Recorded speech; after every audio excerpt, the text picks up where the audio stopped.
Hello, namaste, and a very, very warm welcome again to another episode of Toastmasters Lounge. I'm your host, Toastmaster Shiv Gurung. Yes, a Toastmaster at Lumini Toastmasters Club. This project has been created as part of my Pathways Leadership Development Level 4 journey. Still, more importantly, it is an opportunity to bring together inspiring Toastmasters whose stories, experiences, and leadership lessons deserve to be heard beyond the wall of our club. Today's episode is titled Leadership Beyond the Lectern. And together we will explore how leadership transcends age, profession, and the life experiences, and how diverse perspectives can unite around a common purpose, learning, serving, and inspiring others. I sincerely hope you will stay with us until the very end, and I'm confident you will come away with valuable insight, meaningful stories, and perhaps even a fresh perspective on leadership itself. So, without further ado, let's begin. Today's guest may come from very different professions, yet dedicate their lives to protecting people in their own unique ways. One designs and promotes safer buildings that can withstand the earthquakes, and the other applies science and medicine to uncover facts that can bring justice and closure. Both are respected Toastmasters, leaders, and mentors. Let me introduce you to Toastmaster Shiv Gurung, a daughter, a mother, and an entrepreneur, a multitasking lady who wears white helmet and dares to tread into the male-dominated arena of construction and civil engineering. Welcome to the Toastmasters Lounge, Toastmaster Shiv Gurung. And the other guest we have today is no less a personality. She's like a character out of the famous English crime shows series CSI, Crime Scene Investigation, where forensic helps in solving complex crimes, thus giving justice to the family of the victims. Many of you might have guessed, yes, her profession. Yes, she is a doctor dealing with cadavers, regularly a forensics detective trying to scientifically find the reason behind the death. She's also an associate professor, propagating for her profession in glee to her equally fascinated pupils. She is Dr. Sharmila Gurung with Devda Medical College, the past president and the outgoing area director. Welcome, Toastmaster Sharmila Gurung, to Toastmasters Launch. Thank you, Toastmaster Shiv, for those wonderful words, and my colleague here, fellow Toastmaster Srishti. Yeah. So let's start from Toastmaster Srishti, right? Toastmaster Srishti, it's really blazing hot in Butwal. True. Yeah. How are you coping with the weather, especially since your profession puts you in a field on a construction site under the glaring, unrelenting sun? Well, that's a very genuine question, especially for a woman of my age, because I have just hit perimenopause, and my body has to regulate the temperature regularly. And with this blazing sun over here in Butwal, it is really, really very, very difficult. So what I do to protect myself is I apply a lot of sunscreen. I put protective layers of hats, and I always cover myself, because that is one of the most important thing in my profession, because going out on the site and supervising everything in the construction world is inevitable for me. I have to be on the site. So I would like to hydrate myself and protect my skin and cover my skin as much as I can. That's a really good thing. On the fun side, if your business had a theme song every time you arrived at a construction site, what would it be? A theme song? A theme song? Probably it would be like, every family needs a safer home when it is not only protected by a female, because female are the primary caretakers of the household, but also built by a female engineer. That's great. That's a great. That needs an applause. Anyway, now let's go to Toastmaster Sharmila. Dr. Sharmila, forensic medicine is a profession that demands extraordinary emotional resilience, scientific temperament, discipline, and a deep commitment to uncovering the truth. It takes remarkable mental strength to work with those who are no more with us, to carefully examine and even dissect the human body to determine the cause of death, and in many cases, help bring answers to grieving families and justice to society. Now, I want to know this: is the profession you consciously chose and dedicated yourself to? But as someone outside the medical field, I'm not a medical person, I've always been fascinated and a little intrigued. How did you develop the emotional balance to perform such demanding work without letting it overwhelm you? And when you step into the classroom after being a forensic investigator as an associate professor, right? How do you help your students move beyond an initial hesitation or discomfort and prepare them for a profession that is both scientifically rigorous and emotionally challenging? Wow, that's a lot of questions in one setting. I guess there are two questions there. Starting with the first one, I find it challenging, and I chose the profession consciously. Till then, the time when we chose forensic, there were very less female doctors choosing the field. And I can take pride in myself that I am among the few of them who chose the profession. And when I took it, it was because I was not seeing the dead body as dead. I saw them as a human being, and I had a lot of dignity towards them, even after one's death. So I had a passion for the subject right from the beginning. And when it comes to emotional balance, initially I can say that I was a tough girl. Now I think the tables have turned, and now I'm a crybaby, and I do cry regularly. And I highly recommend that as well. Don't you? True. I agree. Yeah. I've seen more crying than Srishti crying. Maybe she does more, but behind the Closed walls, doors. Closed Yeah. doors. Closed doors. And I have now found this family, so I feel safe enough. And I do vent. I let my emotions run out. And then when it's done, I'm done for the day. And till the next emotion build ups, I accept it. And coming to the second part, for the students, initially, I, in fact, advocated them for the demonstrations and saying the dead bodies. But now I prepare them mentally. I have done some studies regarding their perception on the cadavers, not just on the dead bodies. So understanding them have made me realize that I need to prepare them mentally.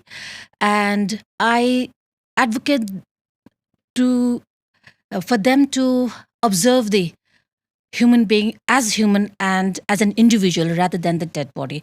So we need to see them with respect, and I make sure that they are aware of it before we head with the proceedings. Yeah, I think that's a very, very good answer, because they say dead don't speak out. Yeah. But we have to, as a human being, we have to show them respect in every manner possible. It was a wonderful, kind of a explanation that you gave. And we have an engineer here, we have a doctor here, and let's make it a bit more on the lighter side. Let's have some fun with the podcast today, because I don't want to dwell into the various serious part of course, we will come back to your profession later on, but let me get back to our little kind of a fun side. Okay. Now, Can you take a moment before that? Yeah. To introduce yourself as well, and maybe share about your profession, passion, because we also need your introduction. Well, I think you all know my introduction. I've been introducing myself. But maybe for the audience. A lot of time. Well, as you know that I have done my master's in English language, and I did it from India, Himmatinanda Bahuguna University. It's known as Garhwal University from Dehradun. I was bred up in a family of an army officer. My dad was a colonel in the Indian Army. And I had the opportunity to move around India all over India, because being an army officer, he used to move from one city to the other within 3 or 2 years. So I had the opportunity to visit most part of India, and I had a semi-luxurious life in a sense, you can say that. But the tough part became when I became a pilot, and I did not get a job as a pilot because when I came to Nepal to apply for it was RNEC, Royal Nepal Airlines Corporation. Yeah,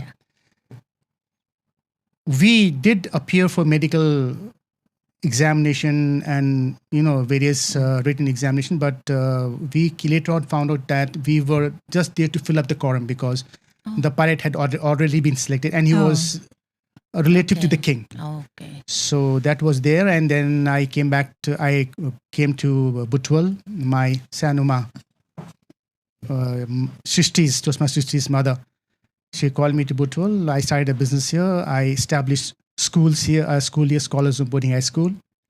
And I also established a school in a college in Bhairava. And now I am leading a retired life, enjoying talks with Toastmasters like you all. And that's why I'm creating a podcast.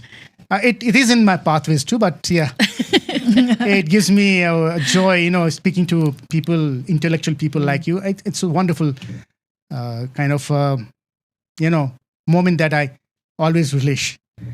So that's part of me. Let's now stop talking about me because here we are. I'm here to talk about you two. And I think Butwal is the place we all amalgamated. We have finally landed up to our place. So let's get on the lighter side. Which one of you is more likely to answer the phone at midnight? I think both of us. Not me. I think being me. Not yeah, me. you are an engineer, of course, but being a doctor, I had expected the answer from Toastmaster Sharmila. I think that is yet to come in one of your questions. That's why I don't answer. Okay. So we'll keep it secret till then. Fine. Now, who takes longer to make an important decision? Probably me. Yeah, that could be me also. But then there are a lot of times that I have to take very immediate decisions. So you both are very cautious. Yeah, in that sense, we agree. We agree. Which of you is more adventurous? I think both of you. Yeah, you can. She's forensics. You are an engineer building houses for, earthquake-proof houses. Yes, I think I'm not an outdoor person in the real sense, but I love physical activities. I love dancing. I love music. Yeah, I know you are a good dancer. Yeah. I'm also adventurous, but not in that sense. I don't really expect thrilling experiences, but I love being adventurous. But I think opening our dead body is a really thrilling experience, which most of the people will abhor from. Yeah, that's, I think, one of the misconceptions that is yet to come. It's okay, since the Pandora's box is already open, why not we discuss about it? It's a misconception that most of us think forensic is most of the times aha moment, but in fact, only 10% of it is aha, and the rest of it is tedious and paperwork. So we have got into forensic sciences. Anyway, since both of you are, one is an entrepreneur, other one is a doctor, and you are all working ladies, who is a better cooker? Who's better in cooking? I think me. Yeah. We've had her we've tested her cooking chickens, especially during potluck. Forgot about chicken. Tell her to ask cake. She made the brownie. I made brownie, and that was sugar-free brownie. Yeah, she's really good in that. Anyway. And what about you? I just eat. Yeah, I make what do you call that? Biryanis. You do? Yes, of course. His biryanis are like to die for. Toastmaster Shiv, you need to make biryanis one day for us. We need some invitation for all that. Yes. No, you don't need an invitation. One day, yes, when it comes, I'll make a biryani for you all. For the whole club, of course. Okay, great.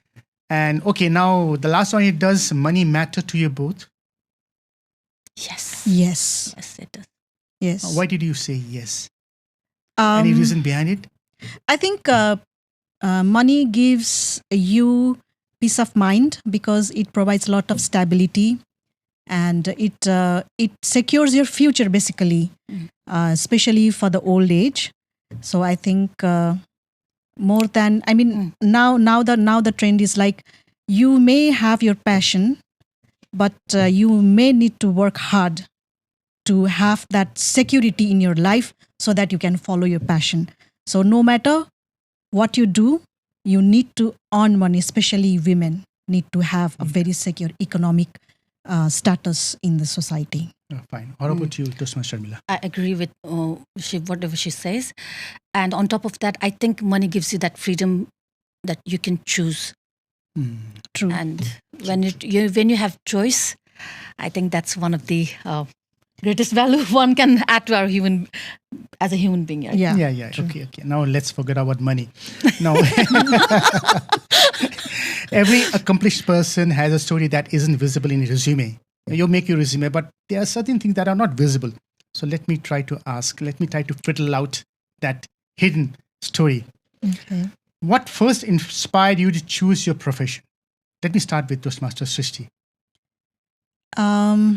Mine was like I was already in a very traditionally male-dominated field because I have done my master's in computer science, and when I started my first job in Kathmandu, I was the only female. Between I think 65 of them were male, and I was the only female leading that company. So I was not prepared what was thrown at me, but then I think there was a huge support from my male colleagues and from my superiors for me to show the way that I can lead a team of all the male programmers at that time. So I think I just happened to get that opportunity, and I worked hard, and then the second door opened for me because of my determination and my hard work. And I was never groomed to lead a company, to lead a business as usual, because my father or my family also had a very traditional value of what a woman should do. So I always had that upbringing that even though my father had established a very well-to-do business that is still prosperous business, that is a steel fabrication business, the first private limited company in Butwal, I was never groomed to be the successor of that company. Later, when I have proved my worth, and I think that was quite helpful for me, then he started saying that please come and take over the responsibilities. Now I would like to retire from the business, and I would like to hand over all the responsibilities of a company, because I know that you can do it and you have proved your worth. It's not like my father didn't know, but it's just that everything was He needed so assurance. I think traditional that my daughter would get married and she would settle down with her husband to wherever the husband is working. So that was the mindset. And so I'm really, really very, very happy that I had very supportive male colleagues, male counterparts in my previous jobs who has enabled me to take this opportunity to create the life that I have right now. So it's not only my father, but it's not only my family, but my colleagues that had helped me to, have the courage and the confidence to run a company. So I've opened a company and now I'm running it. Yeah, that's great. We wish you all the best. Yeah. Thank you. Your company is new, and I know you're trying very hard to True.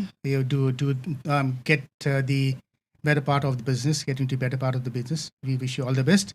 Thank you. What about you, Toastmaster Sharmila? Before we proceed, can I ask one question to her? Yeah, of course. Okay. So I wanted to know the moment when your dad asked you to take over the company. What was his reaction? My father's? Yeah, was he normal? was it in its normal tone and just expected normally, or was he a bit emotional, or was he scared? What was his reaction at that? My father is a very private person. I would say, like the older generation people, fathers are like that. So when it was decided, I think a lot of things were happening at the background before I came here to Butwal to take over the company. So he was like, if you can do a crores of projects on your own, handle like a budget of 5 or 6 crores alone, then you can definitely come and join the company. And he was at that stage where he was trying to find an heir. Yes, because there were a lot of workers who are older than me. And if the management was changed, then they surely would have replaced some of the most valuable team workers in my father's company. So we did not wanted to let that happen. So the conversation was going on at the background. And finally, we decided, actually, not only my father, we all came together and we decided that, yeah, it's time for me to change my profession and then come back to the company. And right now, I'm not only running his company, I have opened my own company, co-founded my own company with my sisters, 2 sisters. Yeah. And now we build light gaze steel houses, as you all know. Yeah. Okay, let's jump to another question that I would like to put to Toastmaster Sharmila. Was there ever a moment when you thought perhaps this path is not for me in your professional life? Was there ever a moment? Come to think of it, I do not think that there was any moment as such. I have enjoyed, in fact, every bit of it, every part of it. And it might come as surprising to people that at this moment I am not practicing or I'm not seeing any cases right now. So the things came out as a process. So I was being prepared and I accepted what came towards me. And that is why this path, in fact, has been quite fulfilling to myself, and as a for job satisfaction, I consider it. I'm 100% satisfied. Okay, that's a great answer. Satisfaction is the key to the success to a good professional life. I mean, that professional life will reflect back to your family life too, of course. So True. if you are successful in your professional life, it will reflect back to a very happy family life too. After all, money comes into play again out there. So now, like, leadership isn't just about holding a title. We all know that, right? You cannot just become a leader by saying, I'm a captain or I am the prime minister of the country. We have experience in our country too. It's about influencing people. So, what qualities define a good leader today? Let me ask Sharmila this question. What qualities define a good leader today? At this moment of time, I see that people are very volatile. They have bloated self-esteem and inflated ego. So at this poor time, in this generation, I think being calm, composed, and I think, as our previous Toastmaster Pushpanjali said, patience is the key. Yeah, patience is the key. Yeah, of course. And Toastmaster Srishti, is leadership learned or is something people are born with? Well, I think I was not born leading a company, I suppose. I think we all are. We all are. Not born with of it. course, leaders are made.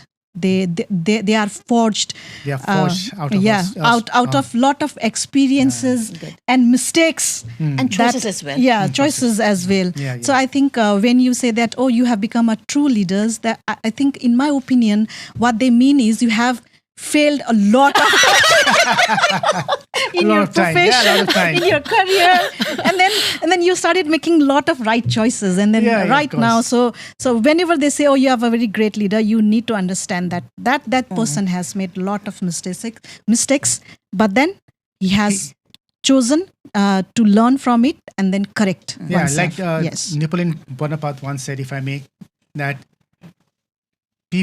fools learn from their mistake. I learn from others' mistake. So That's a good leader.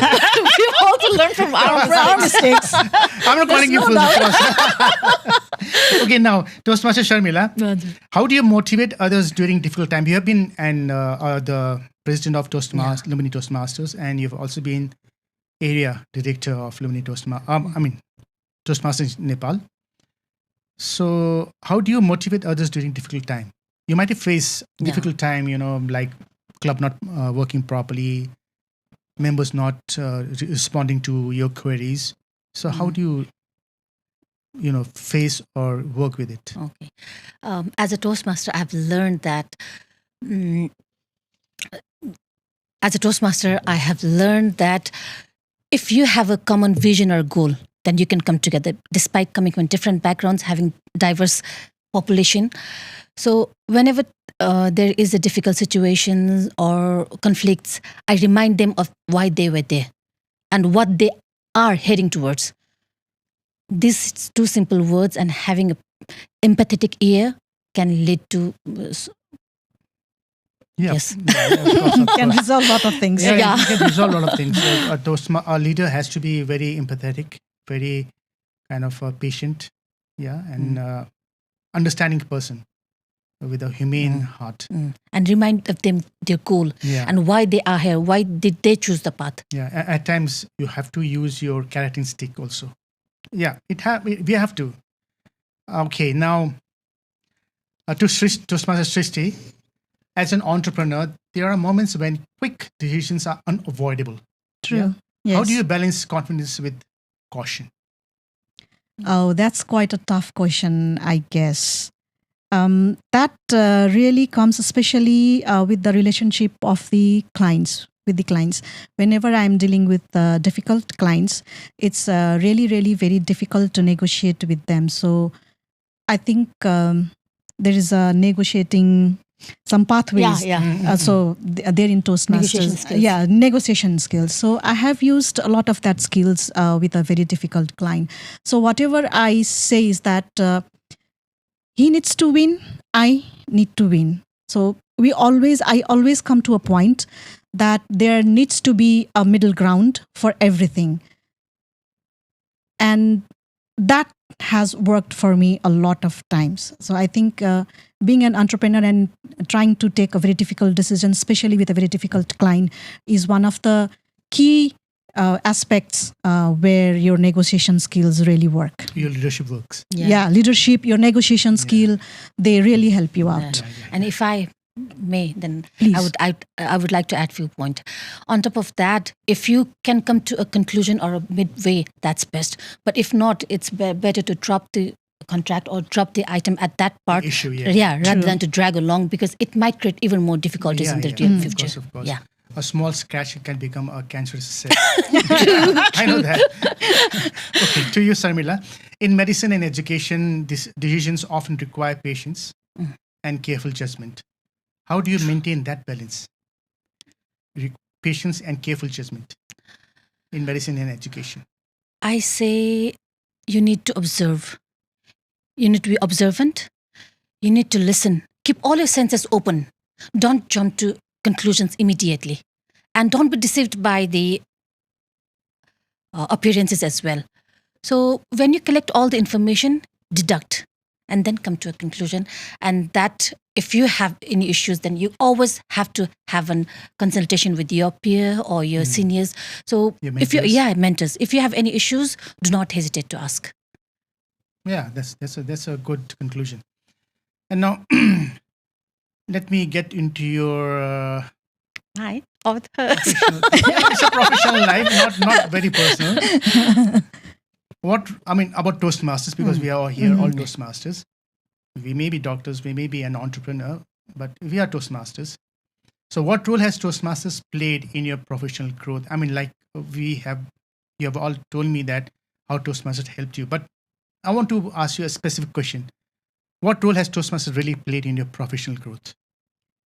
I would say I was never comfortable with public speaking. I never liked when the spotlight was on me.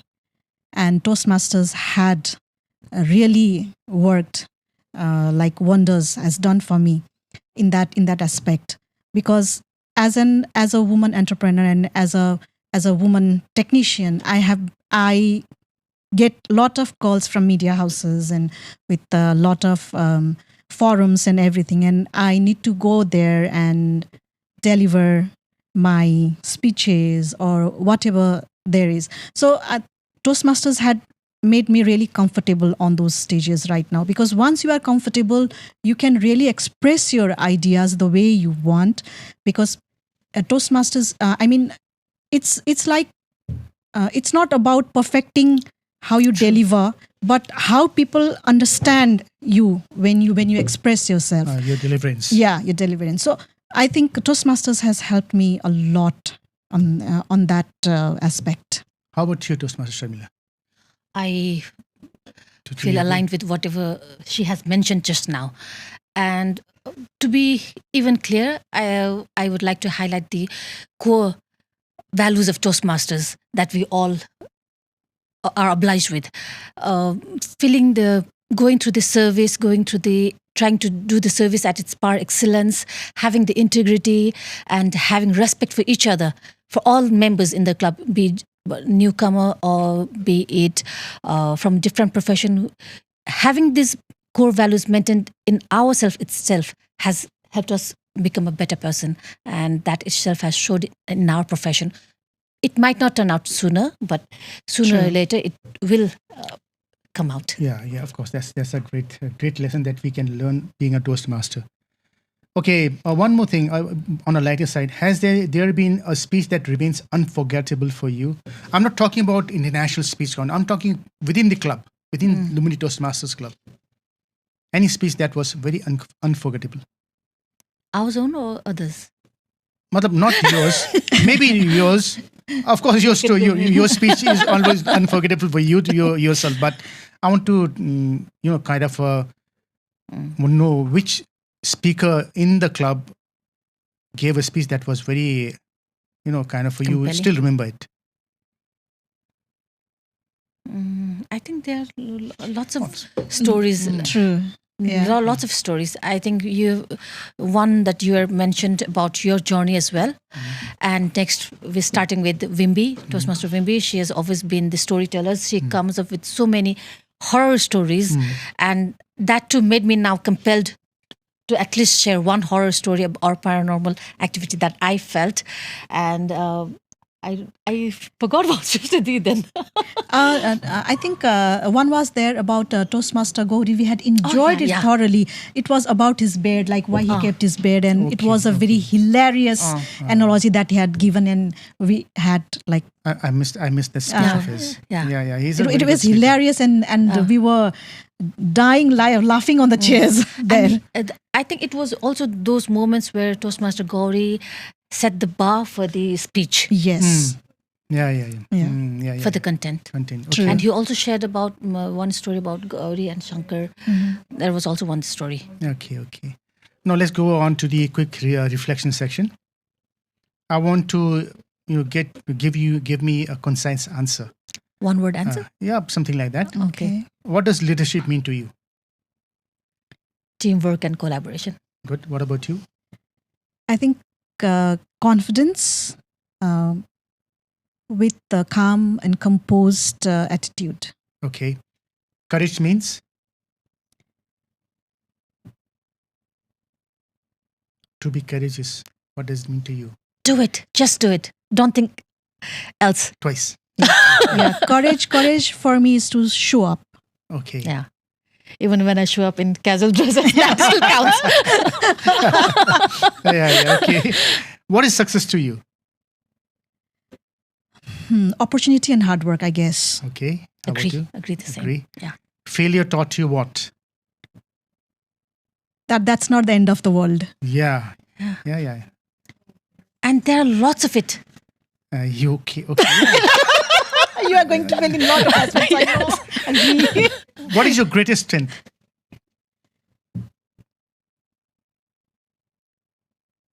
Mine at this point of time is patience Patience. and empathetic ear.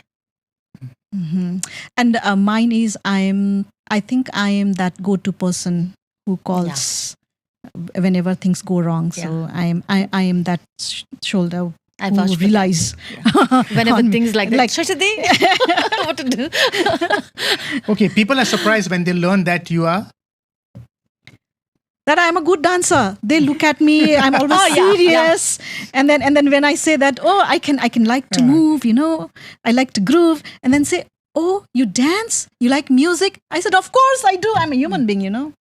How about you? No, I'd like to add on her point first. No, she has already added. What about you? Mine, that I have a tattoo. Did you all know? No. No, never. See? Really? Okay. Please, not to mention. Okay, the best investment you have ever made. The best investment you have ever made. Investment not just in money, but in other sense too. I think on my son. Okay, how about you? My family. Good. Okay, and one habit you wish more leaders could develop on. Discipline. Yeah. Okay, Discipline. fine. That's great. True. Now, I did have a lot of good responses from you. What legacy would you like to leave? Just short answers because we're running out of time now. If it's for me, then stay authentic. Tables will turn. You might have success if you use the wrong measures for a short period of time, but it will not last long. Okay, So for me, it should slow and easy, slow and steady wins the race. Race, yeah, of course. How about you? I would like to be a woman remembered who has created the path in a technical field along the male counterparts. That's what I would like to leave as my legacy. Okay. And finally, what advice would you give to young women aspiring to be a leader? This is the final word after you're running out of time. Oh, Um, I would say invest in yourself. Do it. Come forward. Come forward, yeah. Don't hide behind curtains. True. and mine is don't get married until you are financially stable. Half the Nepalese women will be unmarried then, yeah? Doesn't matter. So you Doesn't want matter. them to be financially strong. before you Strong. can- yeah. Yes. Oh, yeah, That's yeah. what that will give you a peace of mind and the respect that you deserve in the family also. Yes, and you can use that statement for your clickbait. I will. And of course, I would like to this last question. I just want to. It just came to my mind. What gives you hope for Nepal's future? What do you see of Nepal's future? What gives hope? Okay, my country is doing something. I have hope. What is that hope? I see people like us are being aware. People like us are doing something. We are not wasting our time. We are not staying, what do you say that? Doing nothing? We are not stagnant. idle. We are We are moving. stagnant, We are yeah. flowing. You're not Yeah. stagnant. Yes. You're not saying idle. Yes. An idle man's mind is a devil's workshop. True. Yeah. True. Lots of quotes. And I'm sorry, the question again. What gives you hope for Nepal's future? Okay, so I think it's not for the younger generation, but I think I would like to leave a message for our generation and the older generation, because every generation has some shortcomings and had some achievements. However, there is a quote that I had always liked, and I would like to relate to this. We have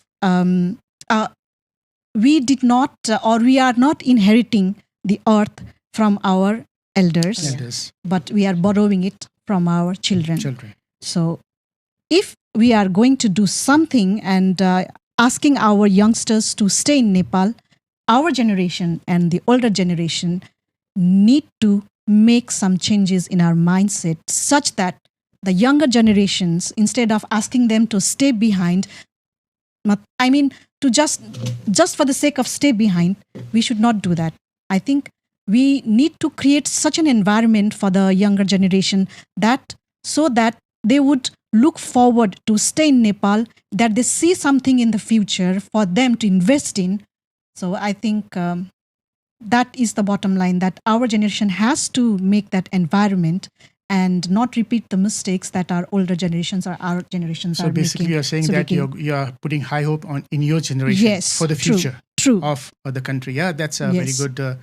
very good response. Of course, yeah, we have to invest in ourselves Yes. to make the world a better place for our children, for our offspring. That's a great good one. So that concludes our. Okay.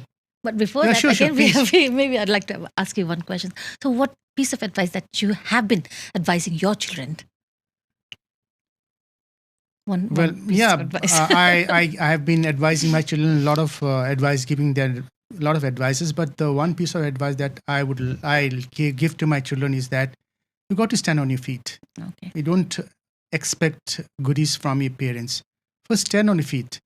After you stand on your feet, you'll understand The hardship. that your parents or your grandparents have undergone for the benefit of their better life.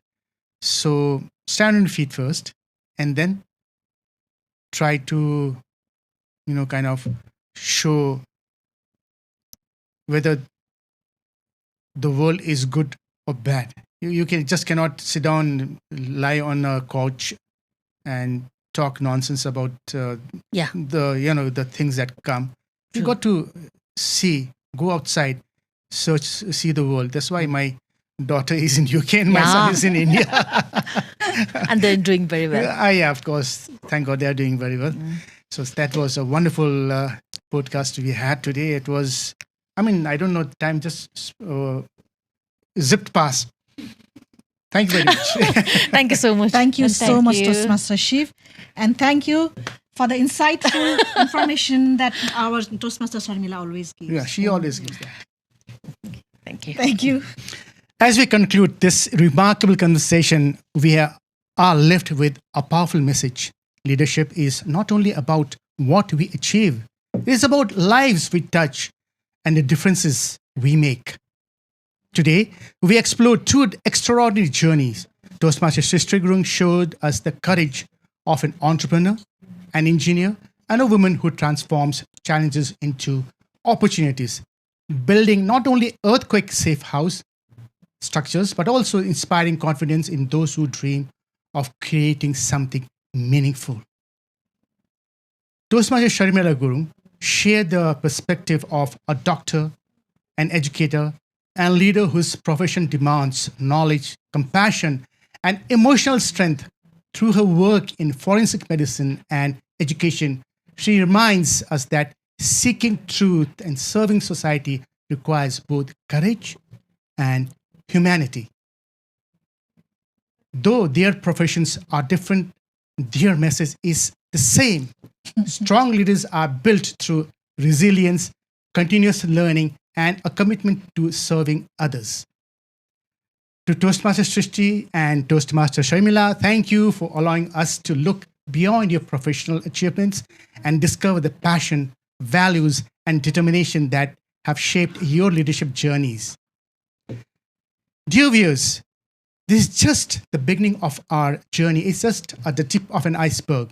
In the upcoming episodes, the Toastmasters Lounge will continue bringing you conversations with inspiring personalities from different walks of life, leaders not just from Toastmasters fraternity, but entrepreneurs, educators, professionals, and individuals whose experience can motivate us, challenge our thinking, and help us grow through these conversations.